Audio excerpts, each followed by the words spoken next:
Amani ya Mungu idumu kwetu.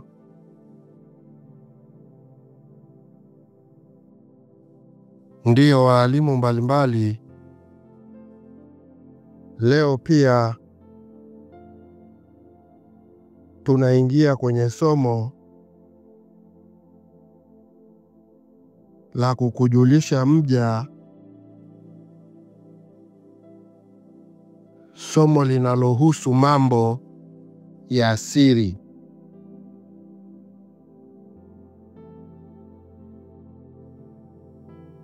Somo letu la leo litaelezea mambo ya siri. Kwa nini kuna mambo hapa duniani na watu wanaishi hapa duniani? Kwa nini watu hawayajui hayo mambo na wote wako duniani, na wengine wanayajua hayo mambo hapa duniani? Unachotakiwa kuelewa, baada ya dunia kuingia kwenye mikanganyiko ya watu kufanyiana uadui kwa mambo mbalimbali, dunia ikaingia kwenye mithili ya siri. Baada ya siri kuwepo ndani ya dunia, inakuwa ni tofauti na zamani mno, ambao watu waliishi kwa neema pasina kuwa na mikakati ya riziki. Walioishi zama za neema hawakununuaga kitu kwa mtu, na walikuwa uadui kwao haukuwa mkubwa kupitiliza.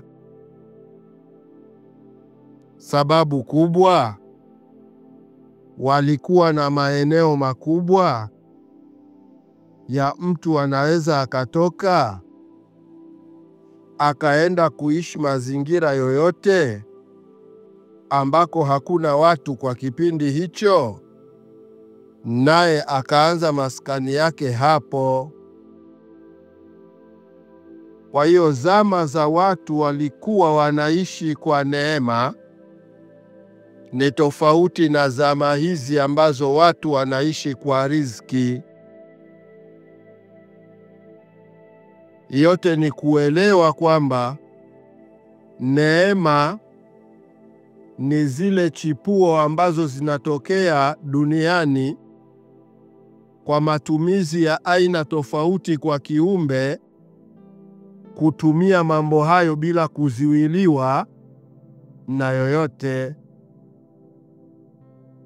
Baada ya watu kuwa wengi, ima viumbe ambao wanatarajika kuja kusimamia mfumo wakisha kuwa wengi, maisha yanatoka kuwa kwenye neema, ile neema inabaki kwa uchache sana, maisha yanaingia kwenye riziki. Maisha yakiingia kwenye riziki, maana yake riziki ni magawiano ya viumbe kwa viumbe. Kwa hiyo wengi wasiojua ubaki kusema riziki anagawa Mungu, ni kwa sababu hawajui maana nzima ya tafsiri ya mambo haya. Riziki ni magawiano ya viumbe kugawia viumbe wengine. Haijalishi ni viumbe wa namna gani, lakini wale viumbe wakishaamua kuwagawia viumbe wengine, hapa riziki imeingia. Ukifika mahala ukakuta tu shamba kubwa lipo halina mwenyewe, ukachukua matunda ya aina yoyote ukatumia unavyotaka, kipindi hicho ni kipindi cha neema. Hiyo sehemu watu wakisha kuja kuishi hapo, wakajimilikisha hayo maeneo, wakapata mamlaka ya sehemu hiyo, hayo matunda huwezi kuyachuma tena, ni mpaka uwaombe hao watu walioko hapo. Na hapo ndo kukaja neno mamlaka. Kwa hiyo mamlaka yako kwa viumbe.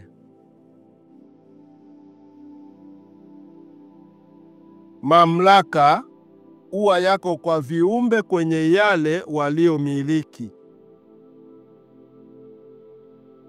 Kwa hiyo ukisikia mtu anakwambia pengine Mungu wetu ana mamlaka, huyo anaabudu kiumbe. Mungu si mwenye mamlaka.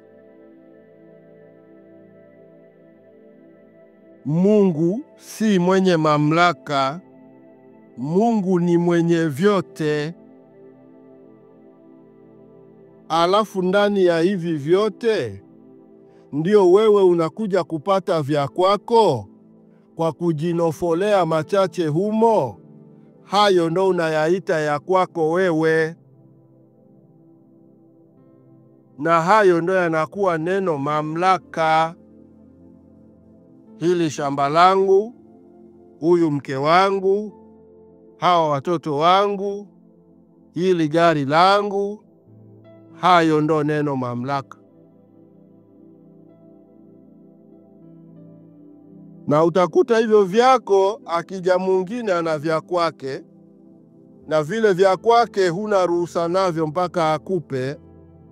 Kitendo hichi ndio neno mamlaka. Sasa watu mnaoishi bila kujua maana, ndo mnaenda kupachika historia tofauti na zilivyo, na kumfanya Mungu anafanana na nyinyi kwa kumsema kuwa ana mamlaka, ima ana mambo fulani. Kumbe mmeshindwa kujua mamola ambao walitokea kwenye sayari tofauti, hawa ndo walipata kuwa na mamlaka ya kumiliki wengine, na mamola hawa hawakuwaga Mungu. Yote hapa tunaelewa. Kwa hiyo wewe ukiona uko bize unamwabudu mola fulani, uwe unajua ubize wako ni wa kumwabudu kiumbe fulani. Hapo wewe haumwabudu Mungu. Huyo kiumbe kaleta taswira zake kwako, hizo taswira katuma wajumbe wake. Wajumbe wake wamekufikia, wamekukaririsha mambo yake. Ukibaki kuyaishi hayo ni ya huyo mola na wala sio ya Mungu, kwa sababu mola ni viumbe vilivyoishi kisha vikasimamia viumbe wengine. Hivi viumbe ndo vikawa mamola kwenye maisha, na vina sifa zote kama za kwenu. Sifa za kuchukia, sifa za kufurahi, na mambo kede kede ambayo we kiumbe unayo. Utaona na mola naye yuko hivyo hivyo. Kinachobaki kwake ni yale mamlaka yake tu, lakini mengine yote wewe ulivyo ndivyo na yeye alivyo. Na mlivokosa elimu watu, hapa ndo mkaisigi Mungu anafanana na nyinyi. Kumbe mmeabudu viumbe ambavyo taswira zake zilikuja kujitokeza kwenu kwa maelezo, na mkavijua kuwa vinatathminika kwenye hatua 1, 2, 3.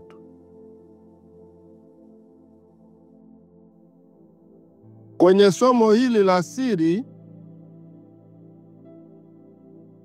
ya hii dunia, ni bora mjuage na jambo hili. Unaweza kusikia habari za malaika, habari za majini, habari za mambo gani, wewe ukaishiaga kupata hadithi tu, mpaka ukajiuliza haya mambo waga yapo kweli ima hakuna?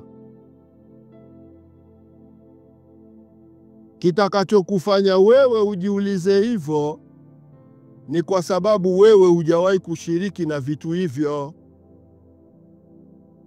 Lakini wako watu wameshiriki na vitu hivyo, na hao ndo wakabaki kuwa na siri ya mambo hayo. Ndiyo maana leo ukihadisiwa malaika fulani wakaja nchi fulani huko Amerika, Ulaya, hawakwenda kwa kila mtu wa Ulaya. Walienda kwa baadhi ya watu ambao walikuwa na misheni nao, na ndani ya watu hao ndo wakaweka hatua zao zisimamiwe humo. Kwa hiyo ukiona wao malaika walichagua ukoo fulani wa kukaa ndani yake, hao ndo watabaki kusimamia siri hiyo na agenda hiyo. Wewe zile siri zikivuja, zikatoka zikatawanyika kwa watu, wewe ndo unatokea kuzijulia huku kwa watu.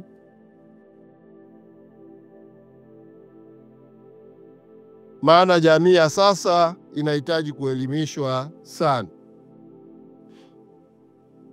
Vitu vingi mnavisikia, ila kwa sababu hamvioni, ni kwa sababu nyie hamna uwiano na hivyo vitu. Sasa hilo linaweza likakupelekea wewe usiamini kama hicho kitu kipo wakati kipo kweli, kwa sababu tu hujawahi kukutana nacho kwenye maisha yako. Na ndio maana hawa viumbe baada ya kuona wanatathminika na wakigundulika sehemu gani wapo, watu waliwavamiaga wakawauaga baada ya kufanya uadui. Hawa majini, malaika na viumbe kadha wa kadha waliwateua watu wachache maalumu wakuwa wanajua ripoti zao wao kama wao, na nyie ripoti zao mtajulia kupitia hao watu, kwa sababu hao viumbe walisha kuja kupigana na watu hapa hapa duniani. Kuna watu wakawajua kama hawa viumbe ni saliti, wakawakamata na kuanza kuwaua kawaida. Walivyogundua wanauawa kawaida, wakabadilisha mtindo wa kuishi na nyinyi. Walivyobadilisha mtindo wa kuishi na nyinyi, majini, malaika na wengine wakachukua hatua ya kuweka agizo za roho zao ndo zikae kwenye maisha yenu. Ni kama vile mtu aamshe mizimu ya kwao, alafu akutumie wewe ile mizimu ya kwao ije ikuadhibu, endapo tu ana uwiano mzuri na hiyo mizimu. Yaani anachukua roho za kwenye familia yao, alafu zile roho zinakuja kukuadhibu wewe moja kwa moja kupitia muhimili wa roho hizo. Majini wakagundua roho sasa hazikatwi panga, na hawa malaika wote hawa wakagundua roho ni tayari ni malaika yule yule, ila alokwisha kufa, na jini ni hivyo hivyo, alishaga achaga mwili, ila huo ni mzimu wake tu. Ile mizimu ya majini sasa tunatumia lugha rahisi ili muweze kuelewa, kwa maana zile roho za hao majini waliokwisha kufa ndo zikabaki kwenye mataifa yenu kwa miadi.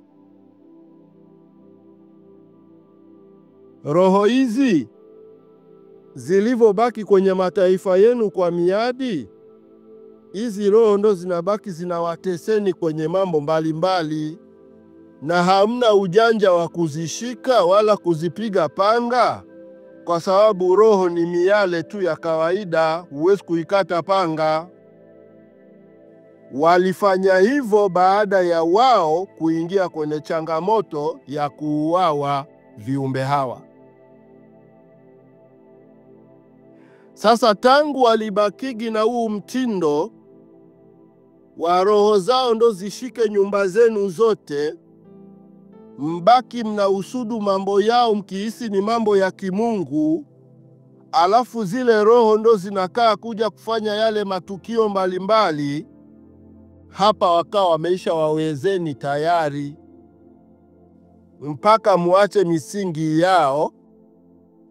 Ikiwa ni imani walizozileta wao, mpaka mziache mrudi kwenye imani ya kiutu, ndo unaona roho hizo zinatoka kwenye hiyo nyumba yako.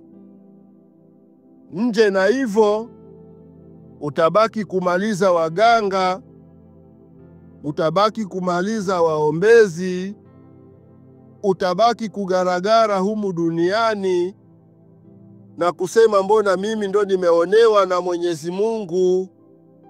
Ni kwa sababu wewe hujataka kusikia haya.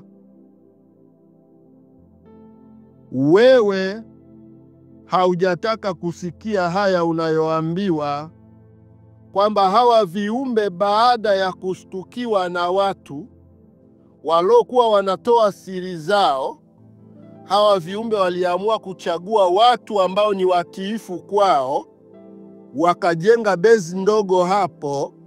Hapo ndo huwa wanaonekana kimwili kwa baadhi ya nyakati, lakini sehemu zingine zote wakawa wanabaki wanaagiza roho kwenye mazingira yao ya kichawi.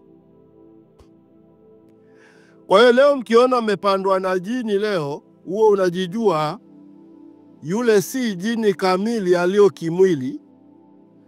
Ile ni roho ya jini alokwisha kufa, kisha majini hao wakamweka huyo jini awe ahadi ya kuishika hiyo familia kiroho. Hiyo roho inaachwa hapo kwenu, kama ni kuwatesa itawatesa miaka yote, kwa sababu roho haifi tena. Roho huwa haifi tena mpaka pale maisha ya viumbe atakapofika kuishia, isipokuwa wale mmeokuja kutaka utatuzi hapa kwenye jadi na hatua zake, huwa mnaelezwa roho hizi huwa zinatolewa na kisha zinahifadhiwa sehemu nyingine kwa miaka mingi kupitiliza. Na yote hiyo ni elimu ya anga hili. Roho inaweza ikahifadhiwa kwenye hili anga kwa namna nyingine ya uhifadhi, na isikuonage tena, na wala wewe usiionage tena kwa miaka na umri, na watoto wako wote mpaka wajukuu wasijuage tena.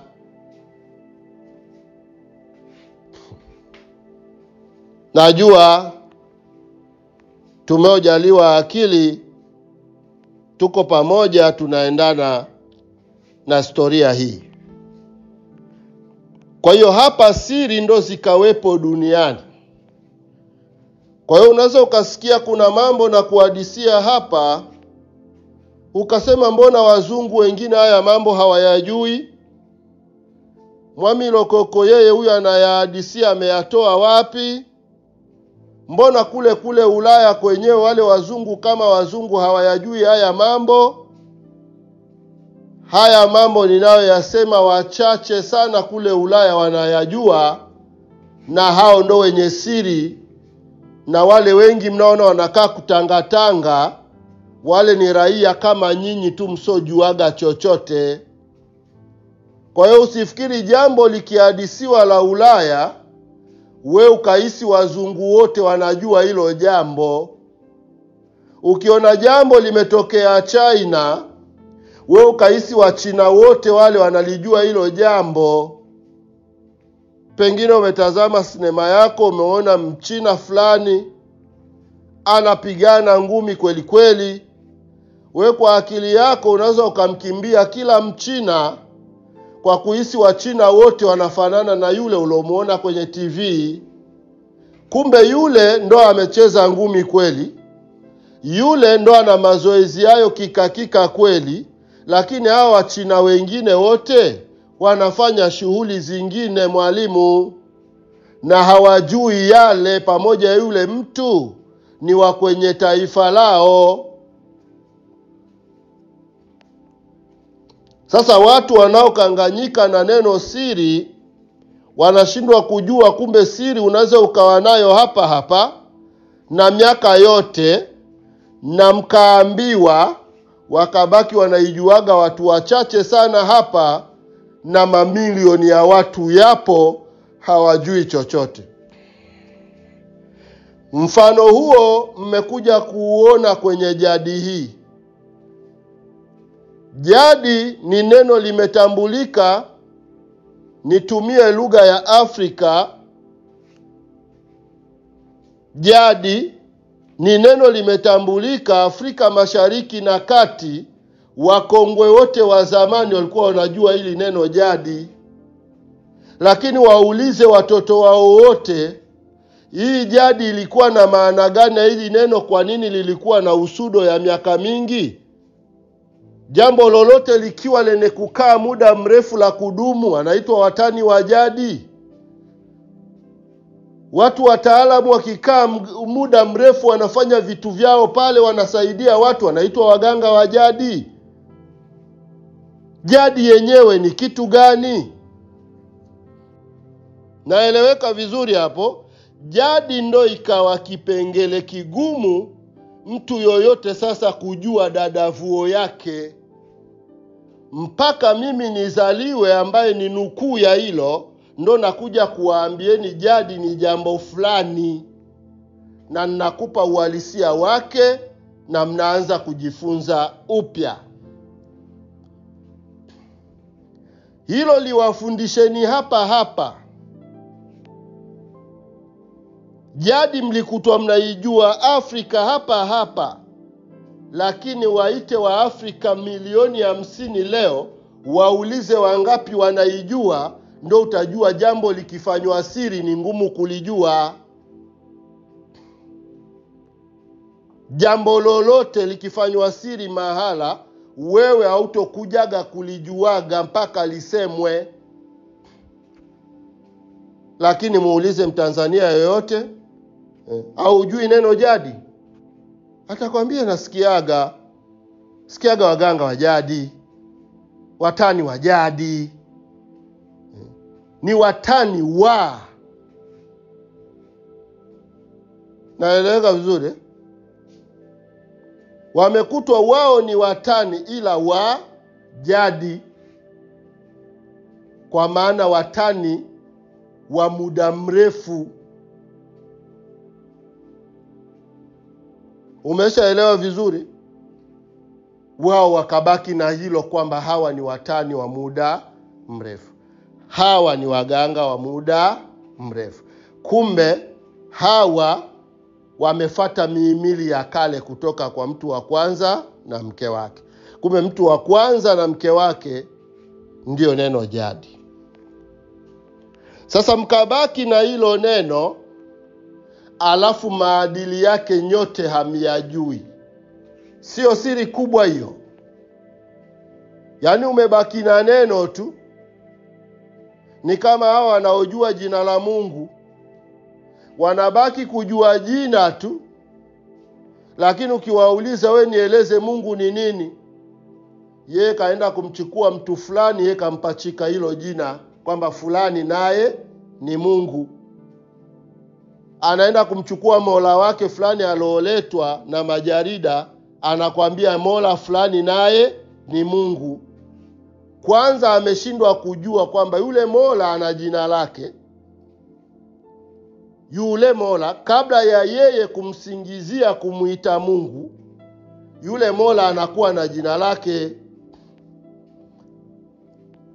Huyo fulani unaisikia ametolewa Ulaya, Asia, Warabuni na wapi kaletwa, nawe ndo ukamuita huyo fulani naye ni Mungu.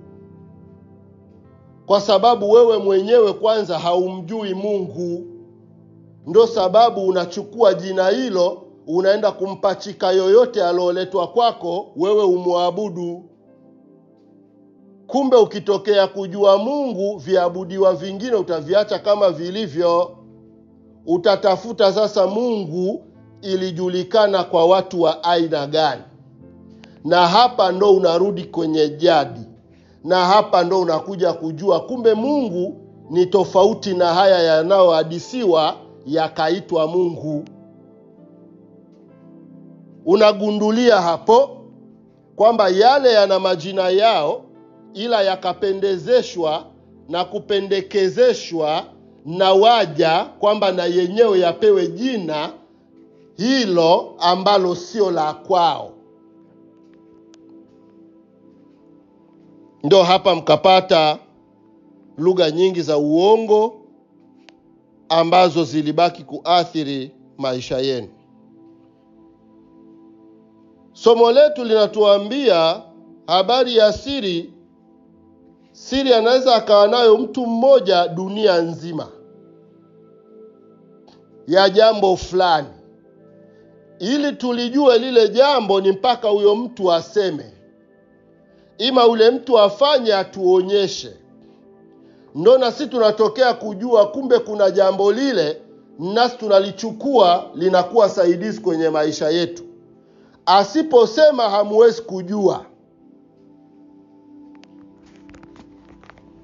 Ndio hawa wanaojiita watafiti, wakisikia moja ya habari huku wanakimbilia kule Ulaya kumuuliza mtafiti ni mtafiti. Wanahisi hizi habari kila mtu anaweza akazijua hivyo kirahisi. Wanaezijua kule Ulaya hata wao wanaona uoga kuwaambia watu wa Ulaya wa kawaida, kwa sababu wakiwaambia hicho kitu kule watageukana kupita kiasi. Kwa nini mmetuacha tuteseke miaka yote wakati nyie mnajua siri hii? Kwa lengo tu nyie mnataka kutawala, afu mmetengeneza bezi zenu hizi. Kule patakuwa pagumu sana. Wale watu wa Ulaya, ima wazungu, Waarabu na wengine, hawajui ukweli wa yale mambo mpaka wafafanuliwe kwenye hadha kubwa hii. Kwa hiyo kukuta jambo liko sehemu wanalihusudu pale, sio kulijua. We mtu wa mbali kabisa unaweza ukapata siri yake na ukalijua. Unabaki kuwasaidia ndugu zako pale. Ndugu zangu, mnasema hili jambo ni Mungu, hili si Mungu. Wanaanza kuja kwenye pembuzi, wanayakuta hayo yako ni kweli. Wanatafuta ufumbuzi. Sasa yote haya yanakuelezea wewe unaotakiwa ujue maana ya siri. Kwamba jambo linaweza likawa liko mahala hapa, liko Ulaya pale, lakini wako watu special waga wanazaliwa kwa ajili ya siri hizo. Nieleweke vizuri, hao ndo wanakuja kuziweka wazi kwenu. Kwa hiyo mimi ukiniona na kuzungumzia mambo ambayo ni magumu we kuyajua, yawe ya kule Ulaya, iwe bara la Sapriango ya Antarctica, iwe ile Asia, iwe hii Arikas ilokuja kuitwa Afrika, utaona nazungumza mambo ambayo Waafrika wenyewe hamyajui. Nasema mambo kule wale watu wa China wenyewe hawafahamu, wale watu wa India yenyewe ni India yao hawayajui, lakini wakienda kumechisha na akili zao yale mambo yanaleta matokeo. Sababu kubwa nini? Mahala kulikobaki siri ya kiutu na dadavuo zilizouvamia utu ni kwenye neno hili la jadi ambalo nimezaliwa kwalo. Kwa hiyo sasa mimi nikija kukwambia, ukisema nimejifundisha wapi, funzo langu la kwanza ni mimi kuzaliwa kwenye msingi huo wa jadi. Mimi kuzaliwa ndani ya msingi huo tu, tayari ni mimi kuwa mjuzi wa hilo bila kwenda kwa mwalimu yoyote. Alafu mimi ndo nabaki kuwa dadavuo kwa nyakati hii, kukwambia wewe, sio kwamba ni watu wote wa Ulaya wanajua hii siri ya malaika.